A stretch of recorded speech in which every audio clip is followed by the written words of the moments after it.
cuando comunique Cal esos comunicados importantes sobre las oportunidades para los demás compañeros, bueno, a mí que soy la delegada de teoría y de práctica del otro grupo, eh, no me comunicó nada a usted.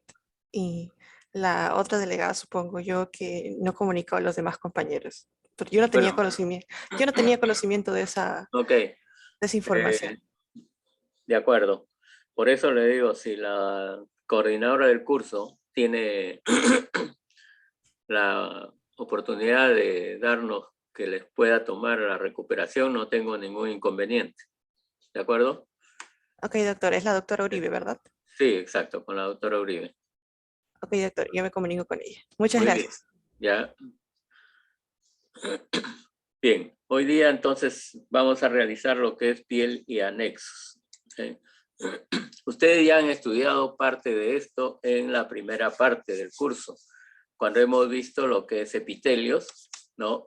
La piel tiene un epitelio que corresponde a un epitelio poliestratificado, ¿no? Plano queratinizado, ¿ok? Lo otro es que las partes que constituyen el tejido conectivo de esta piel, que son la dermis, tanto superficial como profunda, también lo hemos visto, ¿no? La dermis superficial, que es tejido conectivo laxo, ¿no? Y la dermis profunda, que es tejido conectivo denso no modelado. Pero además en esta estructura de la piel debemos agregar una capa más, que es el tejido celular subcutáneo, ¿ok? O llamado también hipodermis, ¿ok? Y en relación a los anexos, creo que vimos nada más que lo que es el epitelio de las glándulas sudoríparas, un epitelio cúbico simple que es la porción secretora y la otra porción que es la excretora de epitelio cúbico estratificado. Hoy día nos toca mencionar, además de esas glándulas sudoríparas, que vamos a tener lo que son los folículos pilosos, que se presentan específicamente en lo que es el cuero cabelludo, ¿no? Y aparte de ello, también se presenta en muchas zonas de nuestra piel, ¿ok? ¿No? En la región torácica anterior hay presencia de formas pilosas, ¿no? También en los brazos, en las piernas, tenemos esos folículos pilosos. ¿Ok? Bien, entonces esto va a ser un conjunto de todo lo que hemos visto por separado, por cada uno de los tejidos. Bien, entonces la piel se considera que recubre toda la superficie externa de nuestro organismo. ¿Ok?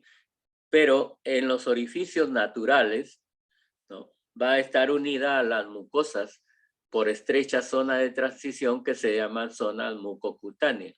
Por ejemplo, en el labio se unen dos tipos de epitelio, ¿no? Uno que está en la parte externa, que es queratinizado, y el otro que es epitelio mucoso, que no tiene queratina, está en la parte interna del labio.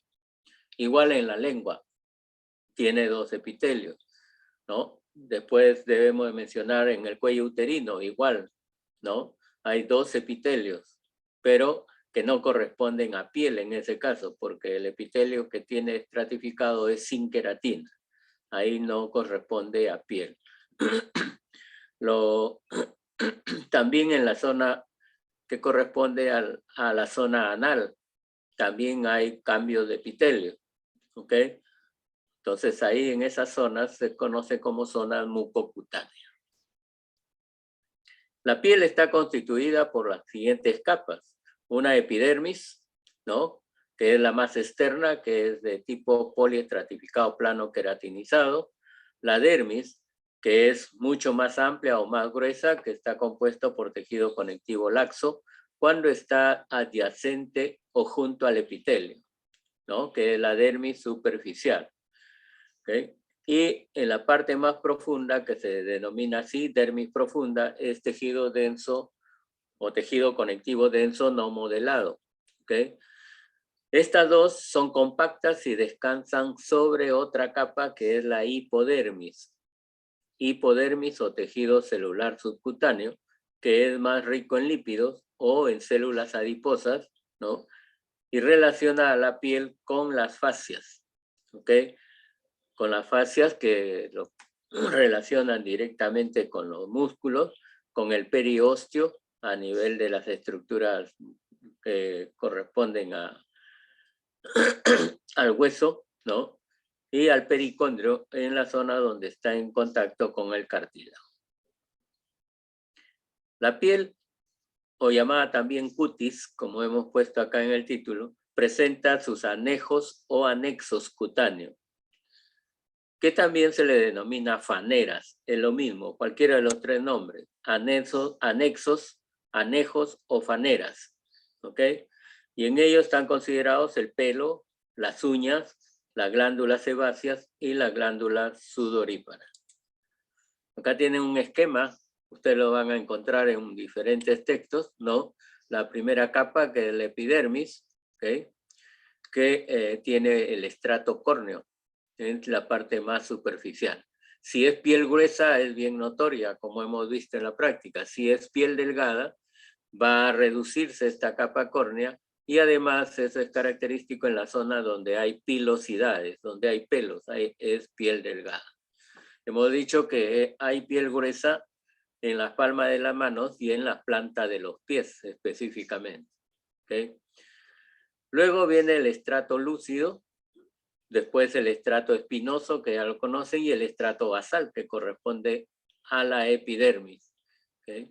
Luego viene la capa denominada dermis, que es tejido conectivo, la dermis superficial, que está adyacente al epitelio, ¿no? Que tiene fibroblastos también, pero su tejido conectivo es laxo, a diferencia de la dermis profunda, cuyo tejido conectivo es denso, no modelado, ¿ok? Entonces, en esta zona de la dermis van a tener ustedes algunas estructuras que caracterizan también a las zonas anexas de la piel, ¿no? Van a encontrar ustedes glándulas sebáceas que siempre están muy próximos a los folículos pilosos. Van a tener junto a esos folículos pilosos el denominado músculo erector del pelo, el encargado de ponernos los pelos de punta, ¿ok? Entonces, ese músculo se denomina así por sus inervaciones que van a originar ese proceso. También hay glándulas sudoríparas. La glándula sudorípara termina hacia la parte externa de la epidermis, ¿no? Por lo cual el sudor se vierte hacia la piel externamente. ¿Okay? Luego tenemos la hipodermis o tejido celular subcutáneo, que muchas veces hasta ahí llega el bulbo piloso, donde es la raíz del pelo específicamente. ¿Okay? Cada una de esas estructuras va a tener también su verdadero componente histológico, como vamos a ver. Espero que el tiempo nos alcance. Las funciones de la piel también ya lo hemos mencionado con relación a las funciones de los epitelios, ¿no? La piel es una barrera de protección natural contra la acción de microorganismos, las acciones mecánicas, ¿no? Es decir, traumatismos o golpes, que es la zona donde los recibimos en primera instancia. ¿Ok? También es una barrera de protección por la acción del calor, por la acción del frío, ¿no? De acuerdo al clima, ¿no? Y también es una barrera de protección contra diferentes compuestos químicos y las radiaciones, ¿ok? Que muchas veces se traducen como quemaduras, cuando estas radiaciones o compuestos químicos son sumamente patológicos o dañinos para la piel, ¿no? Se traducen así como quemaduras. También la piel da funciones de regulación, especialmente regula la temperatura corporal, ¿no? Cuando hay demasiado calor, ¿no? uno transpira y eso va bajando la temperatura que va a existir en nuestro cuerpo, ¿no? Además, mantiene el equilibrio hídrico, ¿ok? Si nosotros ingerimos demasiados líquidos, ¿no? Hacemos ejercicio, el líquido que esté en exceso se pierde con esa sudoración. En tiempo de frío también mantiene la temperatura corporal, ¿no? Lógico que para ello, como nosotros no tenemos pilosidad en todo el cuerpo, no tenemos una protección natural, entonces tenemos que recurrir a abrigarnos con la vestimenta, ¿ok? Absorción y secreción. La piel va a secretar sales, ¿no? Y participa en la síntesis de vitamina D, ¿ok? Especialmente con lo que es la absorción del colicalcioferol, ¿ok? Y para ello necesita la acción de los rayos ultravioleta, ¿ok? La secreción de sales es lógica, ¿no? No sé si alguno de ustedes ha probado el sudor. Salado. Salado, exacto. Entonces se excretan sales. Sales que van a estar en exceso en nuestro organismo van a ser vertidos a través del sudor, ¿ok? Aparte de ello, la piel es un órgano sensitivo por excelencia, ¿no? A través de la piel nosotros podemos tener sensibilidad táctil, ¿no? Sobre todo en las yemas de los dedos, ¿ok? Cuando ustedes hagan clínica, van a utilizar mucho esa sensibilidad táctil. Con la yema de sus dedos van a palpar, ¿no? Las diferentes zonas corporales de su paciente, ¿ok? Dependiendo de la zona donde van a examinar, ¿ok? También es sensible a los cambios de temperatura que ya hemos dicho, ya sea calor o frío, ¿no? Y además a los cambios de presión, ¿ok? Esa presión se refiere a la presión barométrica, la presión del medio ambiente que existe, ¿no? Entonces, esa es la presión atmosférica. Recuerden que nosotros podemos estar de pie porque nuestro organismo permite esta posición, ¿no? Lo que no sucede con los demás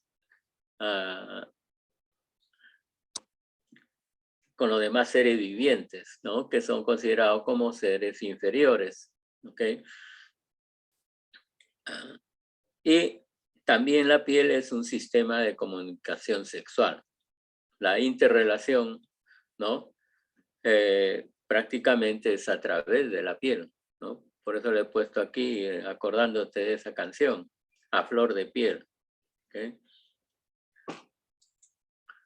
Bien, ¿qué importancia clínica tiene la piel en nuestro organismo? Lógico que es la zona más notoria de alteraciones alérgicas y de enfermedades eruptivas. La piel es el reflejo muchas veces de lo que sucede en nuestro organismo, ¿no? Las alteraciones alérgicas muchas veces se interpreta como un rash cutáneo que se presenta en diferentes partes de nuestra piel, ¿no? Y está en relación a algo que nos ha causado esa alergia. Y las enfermedades eruptivas, que muchas veces, ¿no? O la mayoría de ellas son más frecuentes en la infancia, ¿no?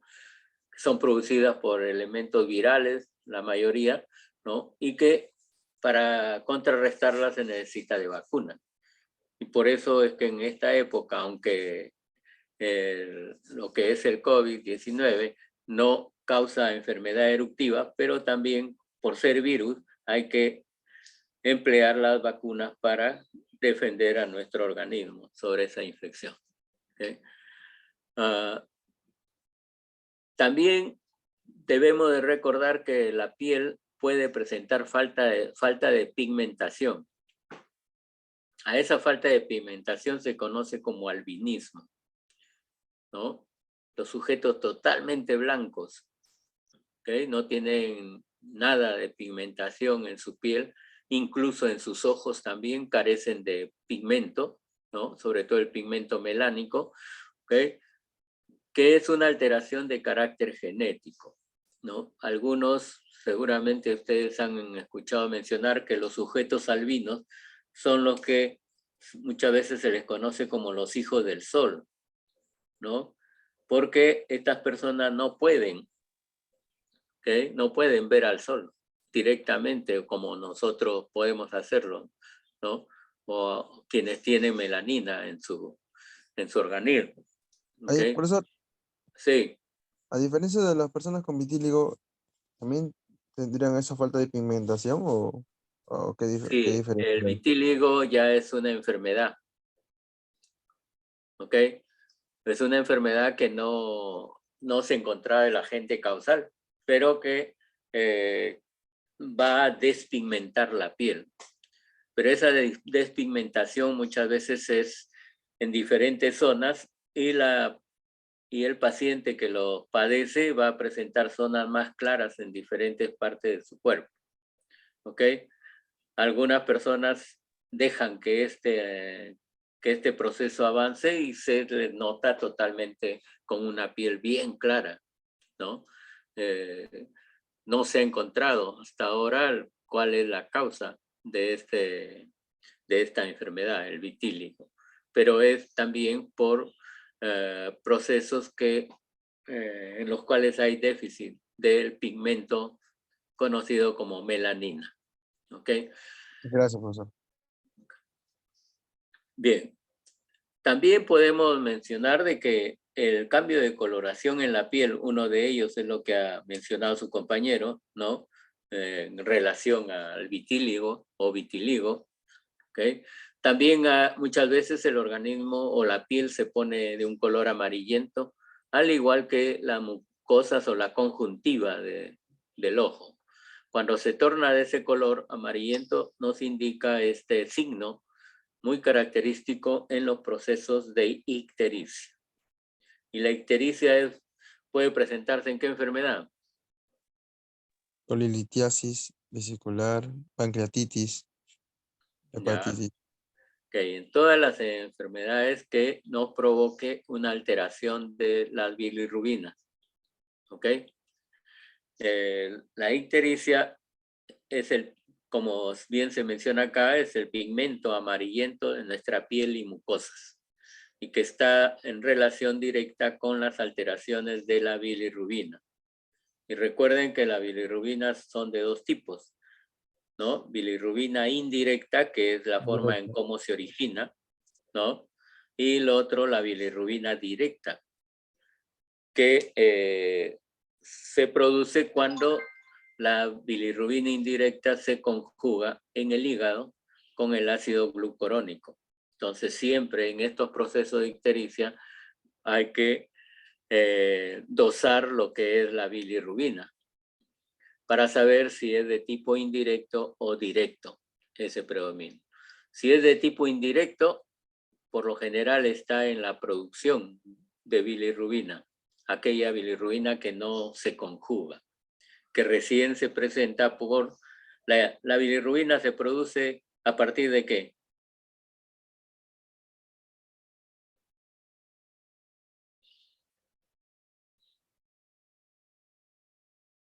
¿Recuerdan?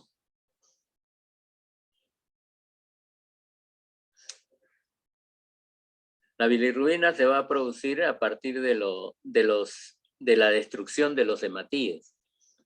¿Qué contienen nuestros hematíes?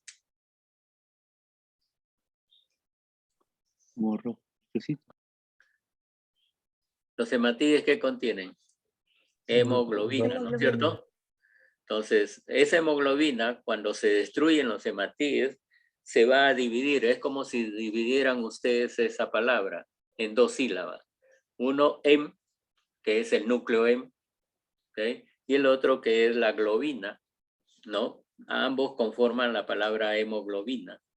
Entonces, el núcleo hem va a producir lo que es la bilirrubina. Y la primera bilirrubina que se produce es la indirecta. Entonces, cuando hay una destrucción de hematíes bastante notoria, esa bilirrubina va a incrementarse. Mientras que la bilirrubina directa es la que se forma una vez que esa bilirrubina indirecta se ha producido, pasa al hígado, ¿no? Y en el hígado se conjuga con el ácido glucurónico para dar un compuesto ¿no? Que es el glucurónido de bilirrubina, ¿no? Y que se le conoce más como bilirrubina directa. Entonces, si esa bilirrubina directa está aumentada, ¿no? Generalmente hay que pensar que hay una alteración en el hígado o en la vesícula biliar o también en el páncreas, como mencionó su compañero. Entonces, esto es solo un indicio, ¿no? De que algo está sucediendo en el organismo del paciente. Pero hay que realizar las pruebas adecuadas para poder determinar a qué está orientado. ¿Ok? Cuando hagamos hígado, vamos a mencionar este proceso de formación de la bilirrubina y qué alteraciones pueden presentarse. ¿Ok? Que es la siguiente clase, comenzamos con lo que es aparato digestivo. Entonces, una parte de ello es glándulas anexas del aparato digestivo, donde hablamos sobre hígado. Bien, el cambio de coloración en la piel también con una persona, no porque sea blanco, pero su piel se vuelve más clara, ¿no? Entonces hay que pensar en este otro proceso, en anemia. Y para confirmarlo hay que ver siempre ¿no? Uno baja el párpado inferior y ve si es que la coloración interna de esa zona del párpado está rojiza. Si no está rojiza, ¿no? Es porque se confirma que hay anemia en ese paciente, ¿ok?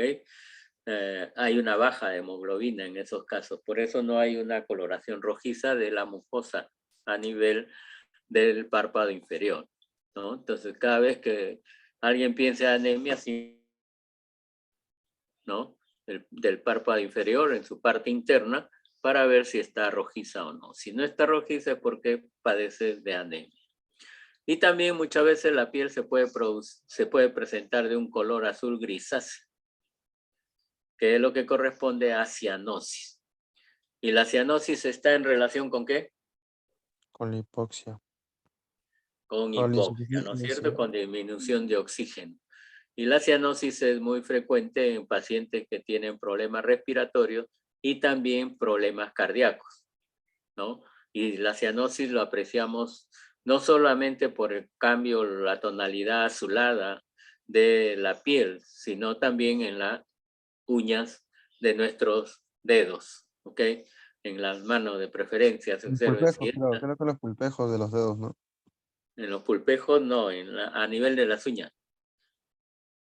Por lo general. El pulpejo de los dedos no se torna de esa coloración, sino ustedes ven que donde están las uñas generalmente es una tonalidad rosada, ¿no es cierto?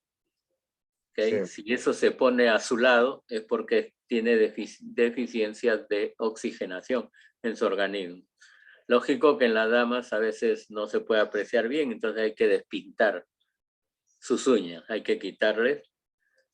¿Cómo se denomina con que se pintan las uñas? Su manicure hay que hacerlo.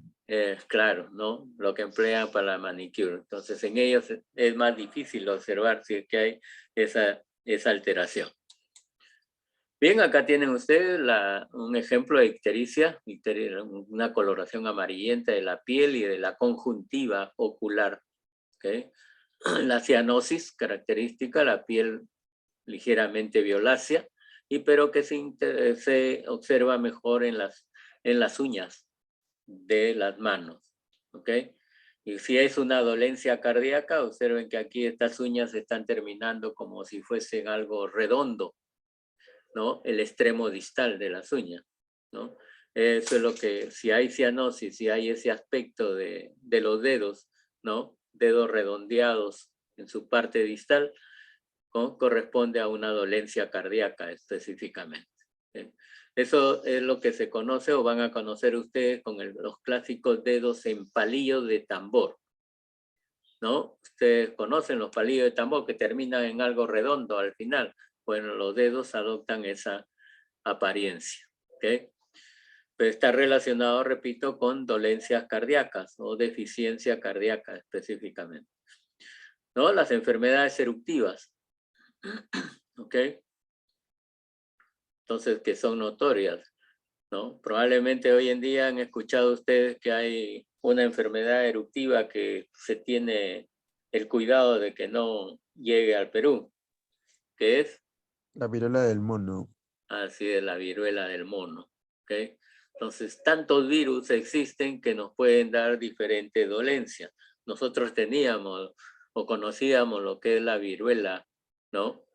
Que había sido erradicada también con la administración de vacunas, ¿no? Ya no se presentaba, pero ahora resulta esta otra enfermedad. ¿Ok? ¿De acuerdo? Entonces, ayer precisamente me enviaron por Facebook un médico que dice, ¿no? La enfermedad, la viruela del mono, la gripe viral o de las aves, ¿no? Entonces dice, ya no sé qué pensar, si soy médico o soy veterinario, ¿no? En nombre de tantos animalitos que ocasionan enfermedades. ¿Okay? Y otras enfermedades que pueden surgir en la piel, ¿no? Entre ellas podemos mencionar la psoriasis, que esta puede ser la evidencia, ¿no? Son placas descamativas que se presentan en todo el organismo de la persona, ¿no? En la piel específicamente, y que comienza en la región de la articulación de los codos y las rodillas, y también puede presentarse en el cuero cabelludo. Hasta ahora no se confirma un agente causal de la psoriasis, pero sí se indica de que cuando la persona está en estrés, esta lesión en la piel aumenta. Y es lógico. También, ustedes han escuchado hablar del acné, ¿no es cierto? Que es muy frecuente en los jóvenes. ¿Sí? El acné también aumenta con los procesos de estrés. ¿Sí? Entonces, el estrés va a tener una gran significación en lo que es el desarrollo de muchas enfermedades, sobre todo las enfermedades que corresponden a nuestra piel. ¿Sí? Okay, acá tienen el ejemplo que ya conocen ustedes, piel gruesa y piel delgada, ¿no? La piel gruesa porque se caracteriza por tener una queratina bastante abundante, ¿no? Que está en la epidermis. Las capas de la epidermis también la recuerdan. El tejido conectivo inmediatamente por debajo de este epitelio o de este epidermis, que también lo conocen que es la dermis superficial, ¿no? Que es de tejido conectivo laxo, y la dermis profunda, que es tejido conectivo denso no modelado. Denso porque tiene una gran cantidad de fibras colágenas. Ahí también se encuentran algunos anexos de la piel, que son las glándulas sudoríparas, en sus dos formas, como lo han reconocido, por el epitelio que presenta. Y luego tenemos el tejido celular subcutáneo, que predominantemente tiene tejido adiposo. Y del tejido adiposo debe ser tejido adiposo común. Luego la piel delgada, en el cual la epidermis, como su nombre está indicando, este tipo de piel es sumamente delgada, pero tiene las mismas capas, solo que en menor espesor. El tejido conectivo o la dermis se caracteriza porque en esta piel delgada por lo general vamos a observar lo que es los folículos pilosos, otro de los anexos dérmicos o anexos de la piel, ¿no? Ahí se van a observar con mayor precisión. ¿Okay? También tiene su tejido subcutáneo, ¿okay? Que presenta algunos anexos también. Ok, hemos puesto esto, la huella digital, que todos lo tenemos, ¿no? Que se encuentra en la superficie de la piel gruesa, ¿no? Y que se forma a partir de las crestas epidérmicas, que son estrechas, ¿no? Y están separadas por hendiduras. Las hendiduras son la línea blanquecina, ¿ok? Que van a conformar esta estructura de las huellas dactilares, ¿ok? Entonces, estas crestas y papilas son permanentes, van a seguir un patrón constante que son propias para cada individuo. Entonces, la huella digital no puede variar en una persona, es siempre constante y por eso sirve para la identificación. ¿Okay? Por eso nos piden huellas digitales sobre todo cuando tenemos algún proceso, ¿no? En el cual tiene uno que identificarse, la huella digital es invariable. Por eso en nuestro DNI figura la huella digital, ¿no? Y si por A o B razones está en un lugar nuestras huellas digitales donde se ha producido cualquier tipo de incidencia, nos llaman porque nos identifican por esta huella dactilar. ¿Okay?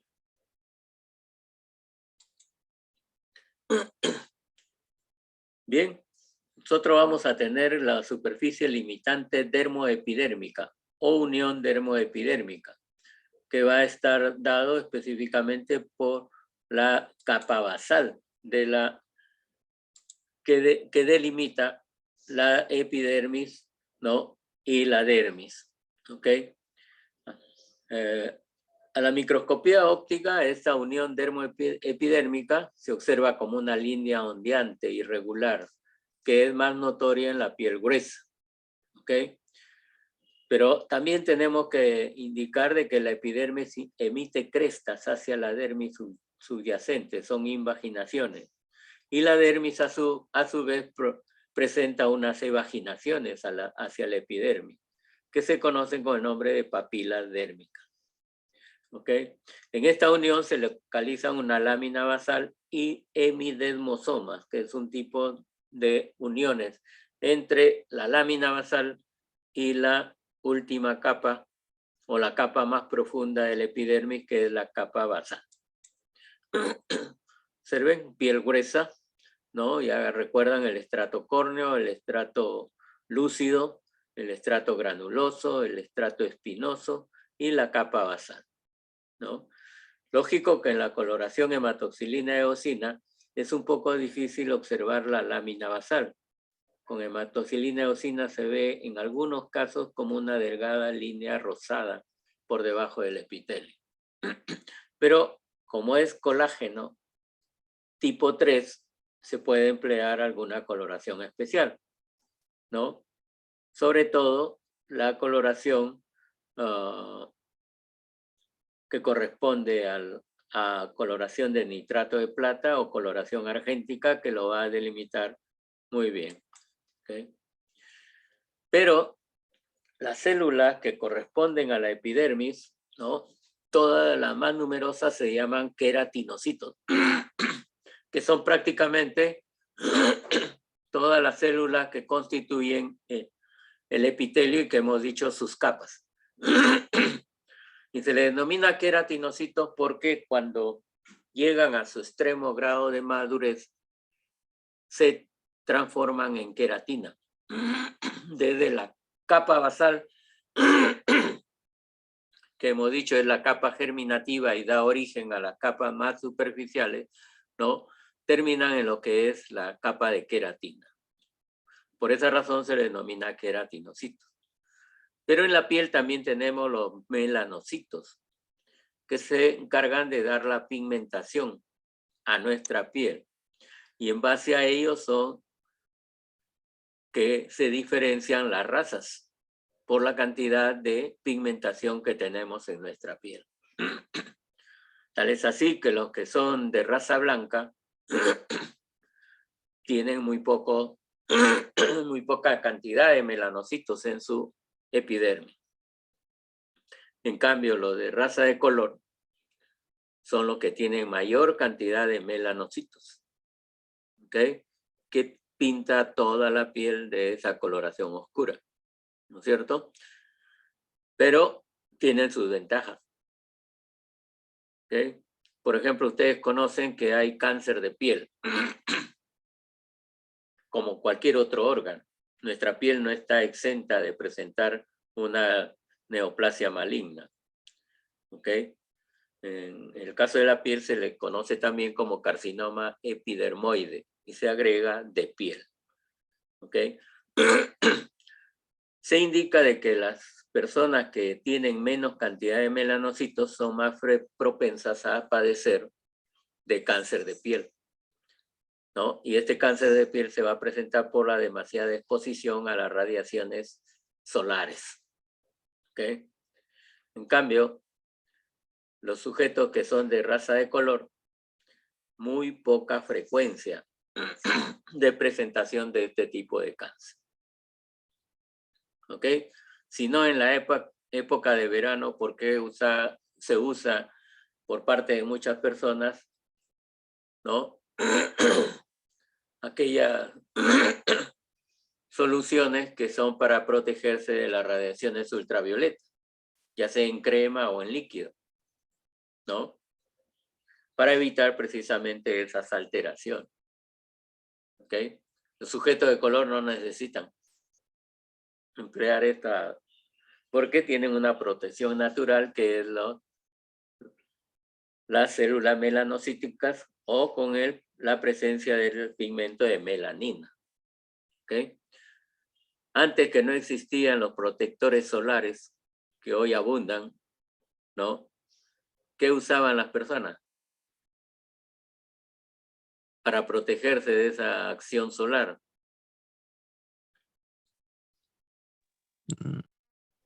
Pregúntenle a sus padres o a personas mayores que conozcan en su familia, usaban la Coca-Cola. La Coca-Cola se lo frotaban en todo el cuerpo y quedaban así para protegerse de las radiaciones solares, ¿no? Como es una bebida oscura, se pensaba siempre de que tenía esa función, ¿ok? Aparte de estas células denominadas melanocitos, también tenemos las células de Langerhans. Las células de Langerhans son las células que presentan antígenos hacia los linfocitos. Entonces son células que corresponden al sistema macrofágico de nuestro organismo. En otras palabras, ¿cuáles son los macrófagos de la piel? Son las células de Langerhans. ¿Ok? Y también vamos a tener las células de Merkel, que a veces son muy difíciles de poderlas demostrar, que son mecanorreceptores, ¿no? Tienen, en cierta forma, una función asociada a las terminaciones nerviosas en la piel. Observen, este es lo característico con hematoxilina eosina para reconocer la célula de nuestra piel. ¿Ok? Ya en las capas que hemos mencionado, la queratina, que es la más superficial, que aquí no se observa muy bien. Luego tienen el estrato granuloso, que en la piel gruesa puede tener 3 capas más o menos de espesor. Luego viene el estrato espinoso, que es la capa más voluminosa, tiene hasta 6 capas, se indica, ¿no? Y el estrato basal, que es una sola capa de células cúbicas, especialmente, con un núcleo bastante prominente y también con presencia de nucleolo. Esta capa basal, que es el que se conoce con el nombre también de capa germinativa. En esa capa germinativa, estas células son las que se van a transformar para poder dar origen a las otras capas que conocemos. Y observen ustedes acá que hay una célula que tiene un citoplasma blanco o claro. ¿Ok? Si están ubicadas en la capa basal, esas corresponden a los melanocitos. ¿Ok? Pero los melanocitos, para poderlos reconocer bien, hay que emplear algunas coloraciones especiales. Bueno, esto ya lo conocen ustedes, los estratos de cada una de las capas de la piel, ¿no? ¿Okay? Y acá hay una nota importante: en la piel delgada no solo la capa córnea es muy adelgazada, sino también que todas las demás capas, inclusive el estrato granuloso, puede tener una sola capa de células y además no se visualiza el estrato lúcido. Es difícil de poderlo demostrar en la piel delgada. ¿Okay? Observen, esta es piel delgada, presenta todas las capas que hemos mencionado, ¿no? Pero están reducidas todo en espesor. Hay menos capas que lo constituyen. Siempre existen las uniones tipo puentes intercelulares, ¿no? Que son los clásicos desmosomas, que unen a la capa del estrato espinoso. Observen, siempre a nivel de la capa basal hay una célula que tiene epitelio claro o citoplasma claro. Observen. Esos son los melanocitos, específicamente. ¿Okay? Bien, a la ultraestructura o microscopía electrónica puede haber lo que es reconocer el crecimiento en la diferenciación de las células de la epidermis. ¿Okay? Entonces, esto tiene una serie de componentes que lo pueden leer ustedes y ver con mayor facilidad. De hecho, vamos a obviar algo de preguntas de esto en la teoría. Este es un esquema, ¿no? En la que se muestran los componentes de los desmosomas, las uniones intercelulares. ¿Ok? Todas las diferentes formas de proteínas que van a intervenir en estas uniones intercelulares específicamente. ¿Ok?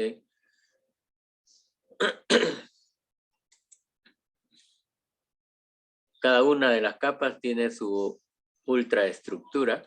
¿Okay? En el estrato espinoso, por ejemplo, van a tener la proteína involucrina, que es la empaquetadora en esa zona, ¿no? Que está en la superficie interna del plasmalema o del citoplasma específicamente. ¿Okay? El estrato granuloso va a tener también proteína rica en azufre, que es la profilagrina, ¿ok? Que está en el estrato córneo. Está en el estrato granuloso, pero en el estrato córneo se transforma en filagrina, que forma una matriz interfilamentosa. ¿Okay?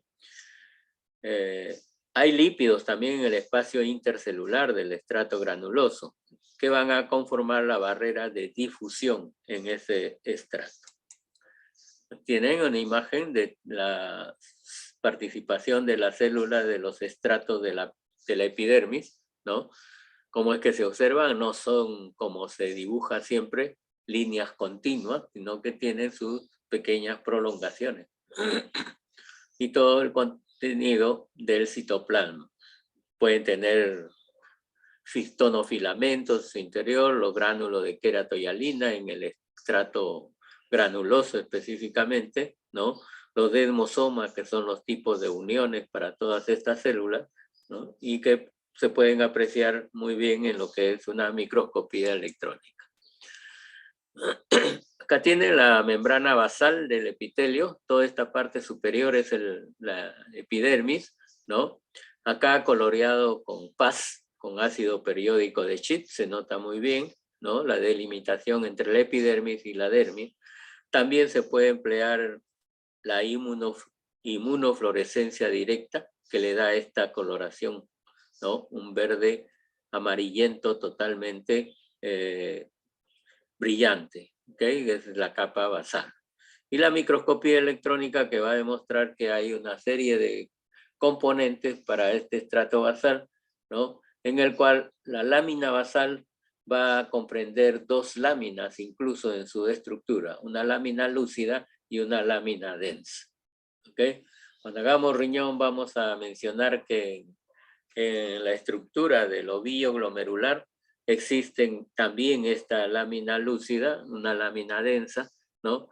Pero que va a recibir en las más externas diferente nombre específicamente. ¿Okay? Los melanocitos, que es la responsable de dar el color a nuestra piel, ¿no? ¿De dónde creen que deriva? La melanina, que es el componente principal de estos melanocitos.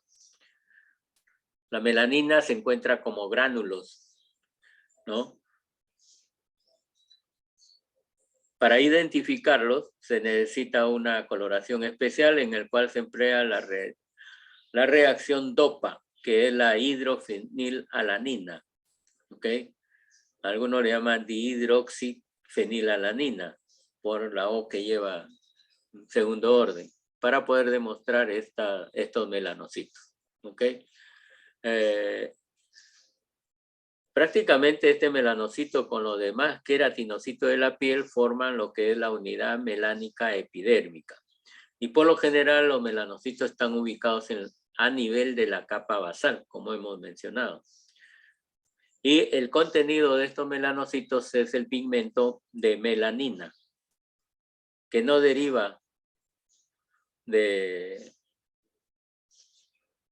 de alguna otra sustancia, ¿no?, que podemos tener en nuestro organismo, sino que deriva de la hormona de la tirosina, ¿ok?, que va a necesitar de una enzima, la tirosinasa, para poderla producir, ¿ok? Y este proceso se realiza en la organela denominada melanosoma, por eso se le llama melanocitos, ¿no?, o melanina al producto que va a dar pigmentación a nuestra piel, ¿ok? No se olviden, la melanina va a producirse en el metabolismo de la tirosina, que se encuentra ¿en qué órgano?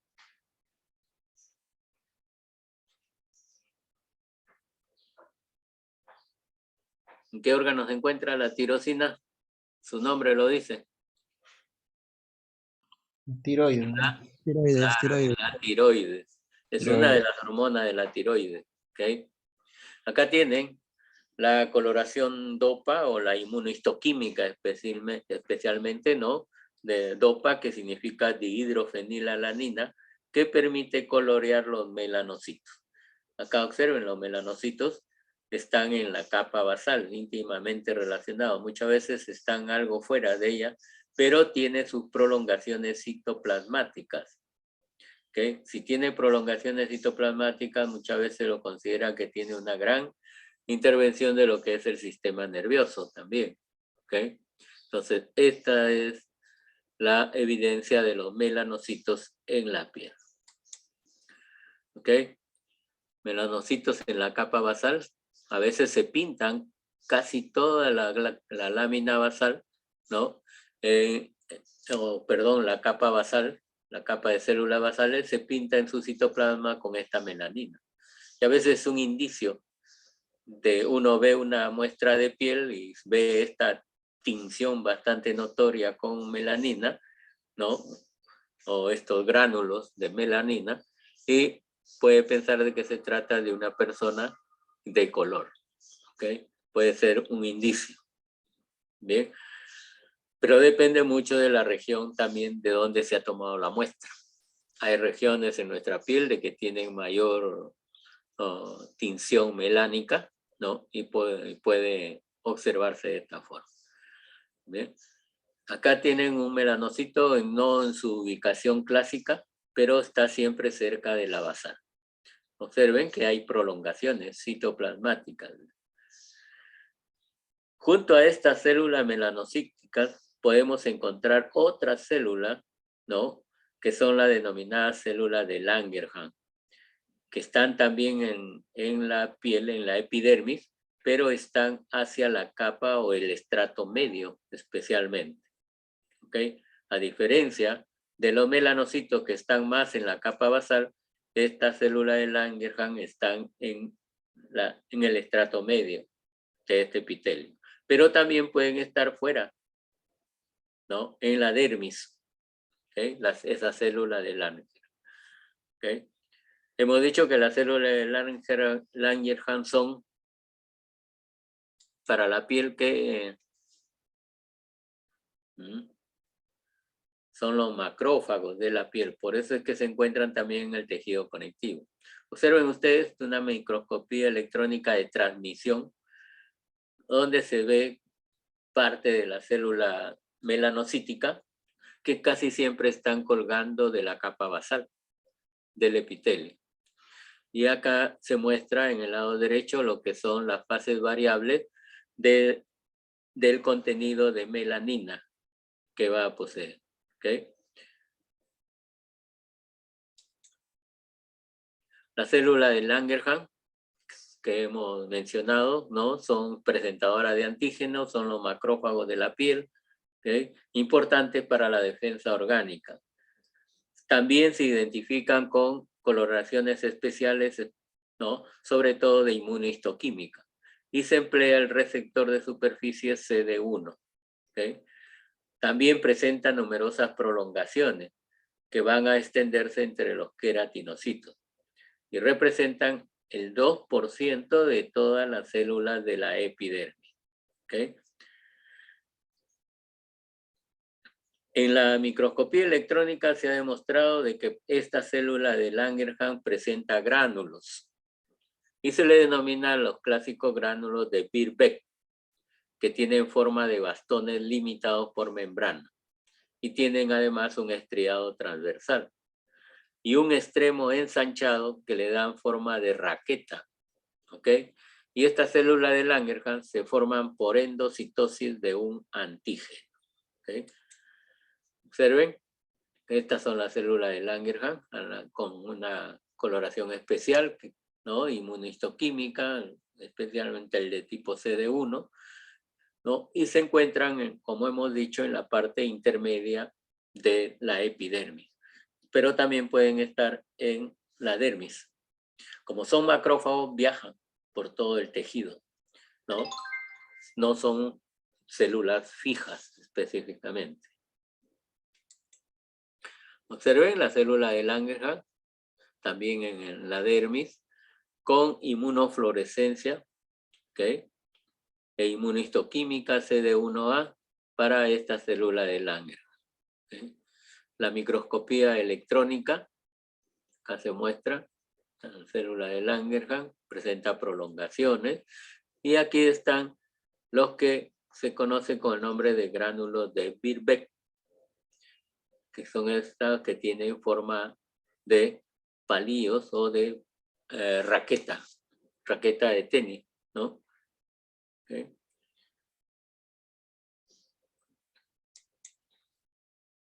Luego vamos a tener las células de Merkel, ¿no? Que están en el estrato basal también, de origen epidérmico, y que se relaciona directamente con los queratinocitos.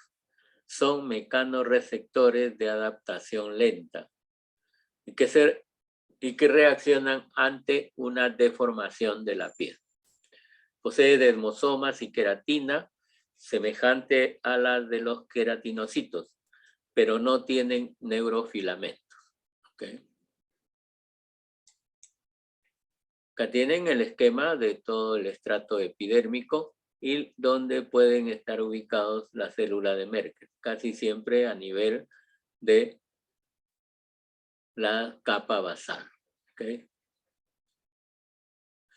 Observen que todas estas células tienen una relación directa también con las neuronas sensitivas, ¿okay? Que se encuentran en la dermis. ¿Okay? Célula de Merkel con citoqueratina 20, para poder demostrar, son un poco más numerosas que las otras que hemos mencionado, ¿no? Y a la microscopía electrónica de transmisión para señalar de que tiene una gran cantidad de gránulos neurosecretorios, esta célula de Merkel.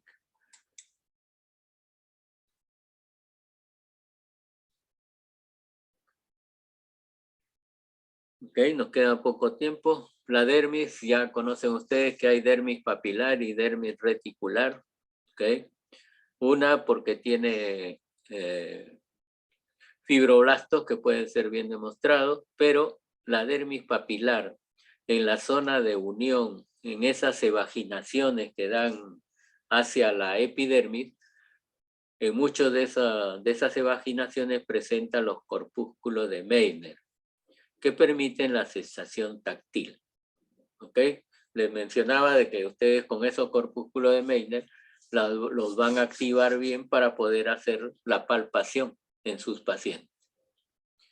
Y una muestra de que estos corpúsculos de Meissner son bastante útiles en esto de la sensación táctil, lo tenemos en los sujetos o en las personas que son invidentes, ¿no? Ellos utilizan mucho el tacto y tienen bien desarrollados estos corpúsculos de Meissner.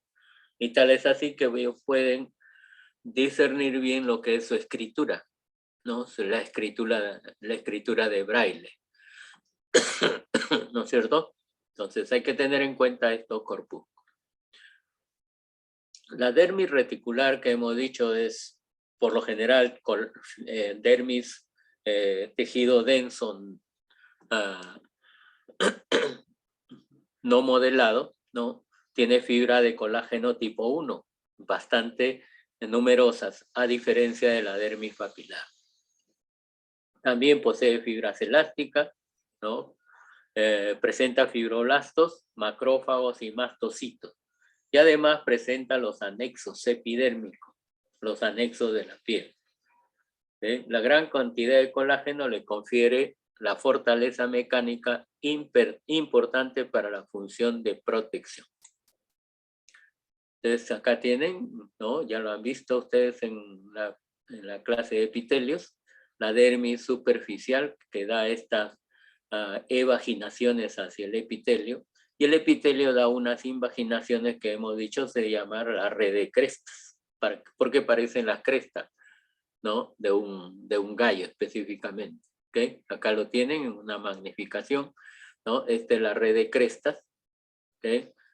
Y acá tenemos las evaginaciones que da la dermis superficial. ¿Okay? Acá no se muestra todavía lo que son esos corpúsculos, ¿no? Los corpúsculos táctiles, ¿okay? No se encuentran en todas estas prolongaciones de la dermis hacia la epidermis, sino en determinadas zonas, ¿ok? Al final creo que vamos a ver una de estas fotos. Luego tenemos los pelos, ¿ok? La mayor parte de la superficie del cuerpo aparece como lampiña, es decir, con ausencia de pelo, porque estos pelos son cortos, finos, poco pigmentados, se denominan vellos, ¿no? ¿Okay? También la melanina interviene en esta coloración de los cabellos, ¿no es cierto? ¿Okay? Que conforme avanzan los años va despigmentándose, ¿okay? Y es característico en las personas de edad avanzada la presencia de los pelos totalmente descoloridos, que son las clásicas canas. ¿Okay? Los pelos más largos, gruesos y pigmentados están en las zonas especiales como el cabello y las cejas. En la piel gruesa, planta de pies y palma de las manos, no hay pelos. ¿Ok?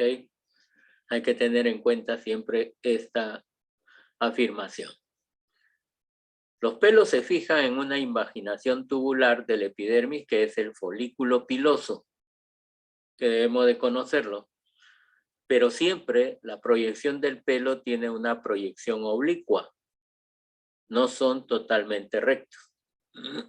¿Ok? Por eso es que cuando hay una impresión en el sujeto, ¿no? Ahí sí los pelos se ponen rectos, ponen de punta, ¿no? Acá tienen, miren, observen la disposición, siempre oblicuos.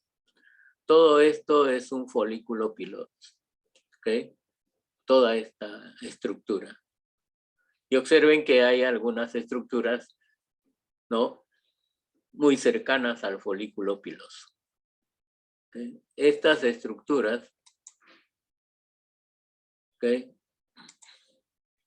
Esta de acá,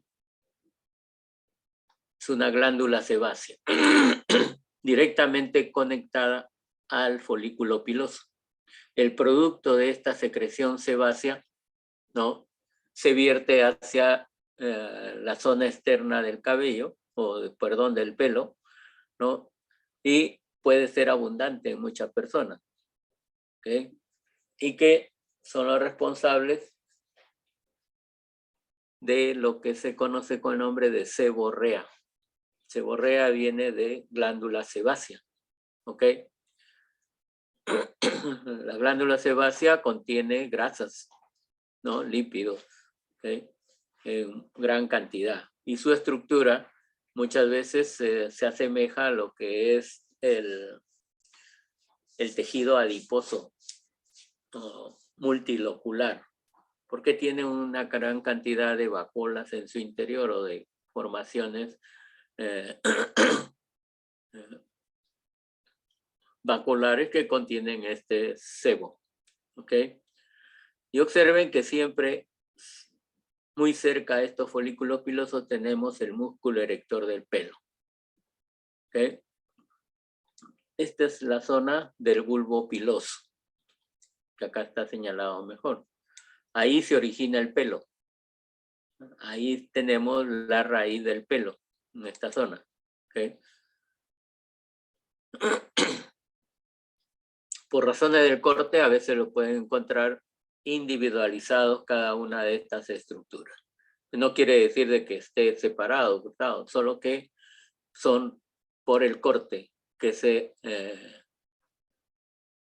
va a estar en diferentes niveles específicamente. ¿Okay? Bien, el crecimiento del pelo puede tener esta fase, la fase anágena, que es el crecimiento discontinuo del pelo, ¿okay? Se pierde y es reemplazado por otro nuevo, ¿okay? Hasta determinada edad y en determinadas personas. Hay personas que pierden el cabello y ya no lo recuperan. Y por eso es que existen los cuadros de calvicie, ¿no? Periodo anágeno va a estar prácticamente ausente en esas personas. El catágeno, que es el periodo de transición, interrumpe la división de la célula de la matriz. El pelo se diferencia, se queratiniza y el bulbo se transforma en pelo en masa, que es la fase catágena. Y luego vamos a tener el pelo en la fase telógeno, que es el estadio de reposo entre estas dos anteriores que hemos mencionado. ¿Okay? Entonces, recuerden bien esa fase del desarrollo del crecimiento del pelo. Acá tienen una imagen. Todo esto es parte del folículo piloso, ¿no? El pelo siempre está en la parte central, ¿okay? La glándula sebácea, sobre todo en la parte más, en el tercio superior o en el tercio medio de esta estructura, ¿no? Y luego van a tener ustedes que alrededor del pelo existe una vaina radicular interna, otra capa que es la vaina radicular externa, ¿no? En la parte más profunda es lo que se denomina la vaina dérmica, la vaina de tejido conjuntivo, ¿no? ¿Okay? Y también podemos tener adyacente a todas estas estructuras, aparte del pelo, la presencia de glándula sebácea apocrina. ¿Okay?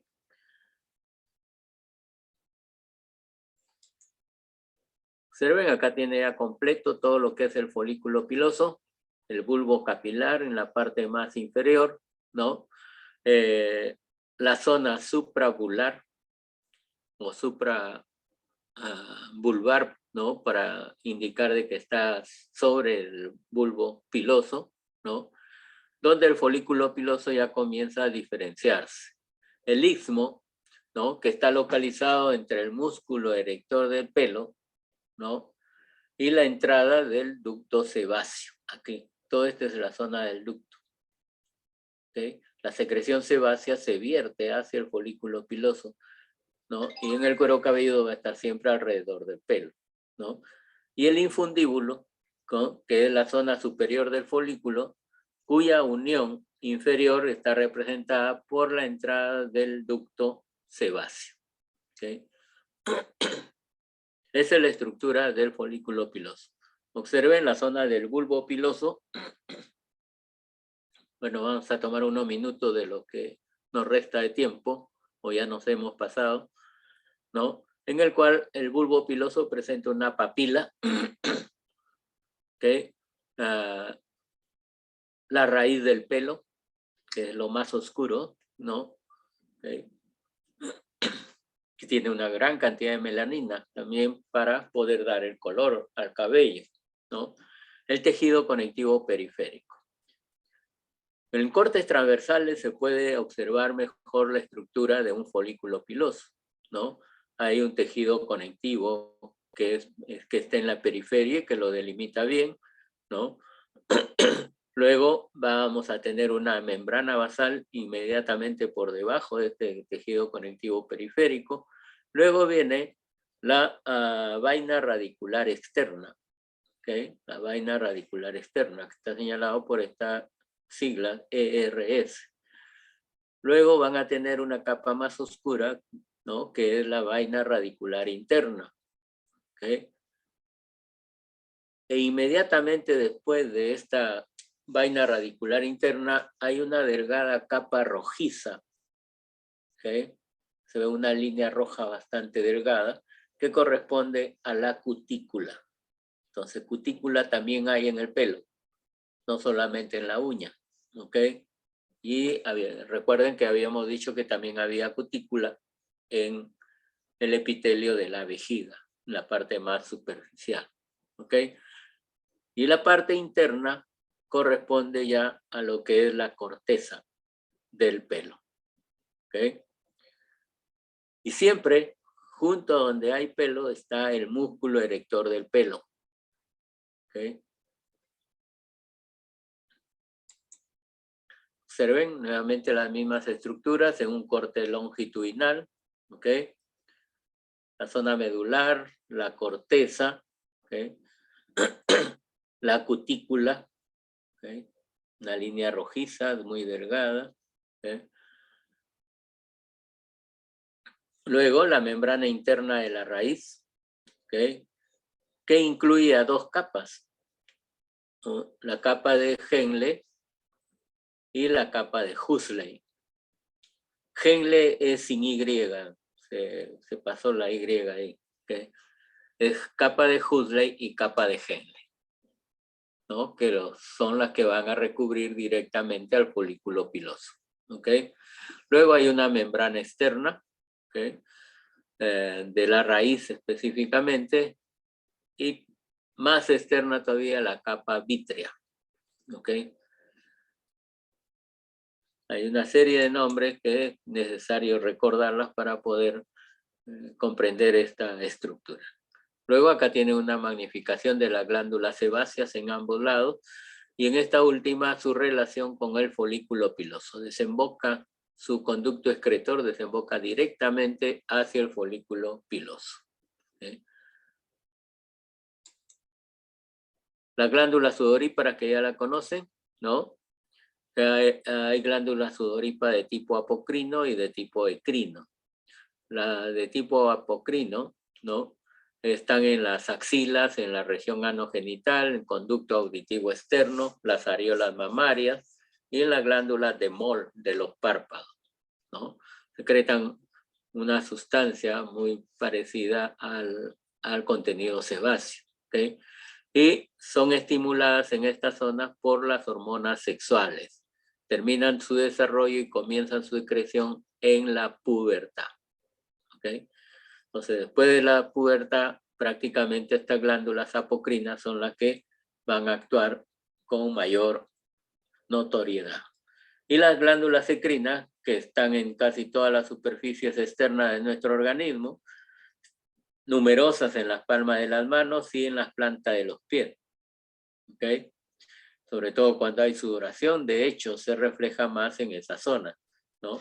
No existen glándulas sudoríparas ecrinas en el prolabio, en el clítoris, en los labios menores, ¿no? En el glande y tampoco en la cara interna del prepucio. Bien, glándula sudorípara apocrina, ¿ok? Las glándulas también que ya ustedes conocen en su histología, la porción secretora y la porción excretora, ¿no? La porción secretora que tiene una sola capa de células cúbicas y la excretora que tiene dos capas de estas células cúbicas. Acá tienen las células secretoras, como emite una serie de prolongaciones para poder vertir la secreción. ¿Okay? Todas estas glándulas tienen a su alrededor células mioepiteliales que con su capacidad de contracción permiten dar una secreción mayor a estas glándulas. ¿Okay? Y observen cómo las glándulas sudoríparas, en cuanto a su conducto excretor, pueden llegar hasta el exterior de la piel. ¿Okay? Por eso es que el sudor se traduce a través de nuestra piel. ¿Okay? Acá tienen ya estas microfotografías que conocen ustedes, ¿okay? En los dos tipos que hemos mencionado, la porción secretora y la porción excretora. Bien, lo que vamos a mostrar es esto, son los corpúsculos de Meissner, los corpúsculos táctiles, que se encuentran inmediatamente por debajo de la epidermis. Esta es parte de la epidermis. Y aquí en la dermis superficial están estos corpúsculos de Meissner, los responsables del tacto. Luego, en el tejido celular subcutáneo, en la parte más profunda de la piel, tenemos estos otros corpúsculos de Vater-Pacini, ¿okay? Que van a ser específicos para la sensación barométrica, la sensación de peso específicamente, ¿ok? En cuanto a nuestra piel, ¿ok? Tienen esta forma, ¿no? Que algunos mencionan de que es parecida a la catáfila de la cebolla, ¿no? Otros, si fuesen totalmente ovoides con una serie de círculos concéntricos, lo semejan a lo que es el bull de las imágenes que ponen para tiro al blanco. En cambio, en estos corpúsculos de Meissner se parece a una crisálida, ¿no?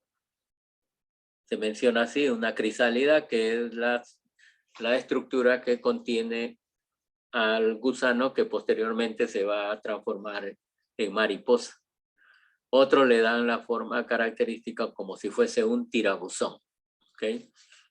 Entonces, siempre uno puede buscar algunas coincidencias para desarrollar. Y la parte terminal es esto de la raíz de la uña, ¿okay? Tiene una raíz ungular que es la parte oculta, ¿no? Sobre todo en esta zona, la parte oculta, ¿no?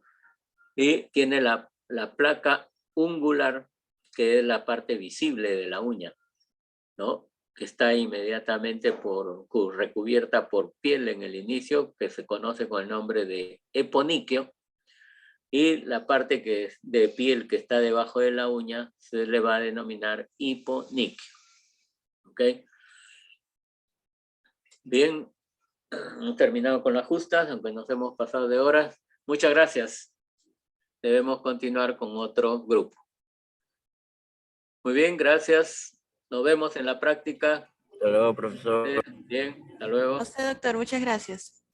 A ustedes. Hasta luego, profesor. Hasta luego. Chao, doctor. Gracias. Hasta luego. Bien. Profesor, disculpe, con respecto a la asistencia. Ahora lo descargo. ¿Ya? Ok. Sí, Sino que sí. como no nos ha llamado. Como sí, les he llamado. Claro Al que sí, inicio. lo voy a Ah, leer. sí, disculpe. ¿Quién eres? No, sí me ha llamado, profesor, disculpe. Profesor, ok. una pregunta, ¿me puede Doctor, yo considerar? entré un poco tarde, ¿Cómo 5 apellidas? minutos tarde. Ríos Díaz. Trujillo. ¿Díaz qué? Díaz ¿Díaz Rivera, Santos? Kelly. No, Díaz Rivera. Díaz Profesor, Rivera. Ríos Trujillo también, por favor. ¿Cómo? Ríos Trujillo. Centeno Obregón también, profesor. Ríos, ¿me dices? Sí. Ríos Trujillo. ¿Ya? Sí. ¿Quién más? Soto Ildefonso, profesor. ¿Cómo dices tu apellido? Soto Ildefonso, doctor. Centeno Obregón también, profesor. A ver. ¿Obregón me has dicho? No. Centeno. Centeno. Ya. Cumpen Carrasco no está. Pinchi Weaving. Quispe Muñeco. Romaní Collazo, me dijiste, ¿no? Presente, doctor Romaní.